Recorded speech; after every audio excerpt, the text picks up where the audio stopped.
आपके साथ अंदरूनी सिंध से ये अहम खबर शेयर कर रहे हैं। फायरिंग का सिलसिला अब भी जारी है। बताया जा रहा है कि मुसलसल वक्फे से फायरिंग जारी है, जिसके नतीजे में मुतादिद अफराद ज़ख्मी हुए हैं। हालात अचानक से कशीदा हुए हैं, जिसके बायस कराची से लाहौर जाने वाली ट्रेनों को रोक दिया गया है। बताया जा रहा है कि हवेलियाँ जाने वाली हज़ारा एक्सप्रेस को भी रोहड़ी के मुकाम पर रोक दिया गया है। ये अहम खबर इस वक्त जो सामने आ रही है, आपको बताएं कि बताया ये जा रहा है पुलिस की जानिब से कि दो कबाइल हैं जिनमें ये तसादुम हुआ था, जिसके बाद से वक्फे से इस वक्त फायरिंग की इतलात हैं। शदीद फायरिंग के नतीजे में मुतादिद अफराद ज़ख्मी हैं।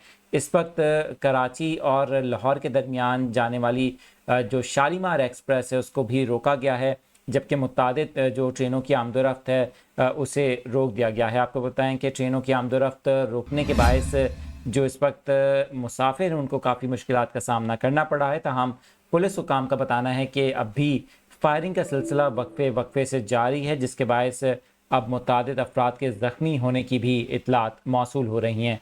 आपको बता रहे हैं सुबह सिंध का इलाका है रोहड़ी, जहाँ पर दो कबाइल में तसादुम हुआ है। इसके बाद से फायरिंग हो रही है, जिसके बायस कराची से लाहौर जाने वाले ट्रैक पर ट्रेनों की जो आमदोरफ्त है उसको रोक दिया गया है।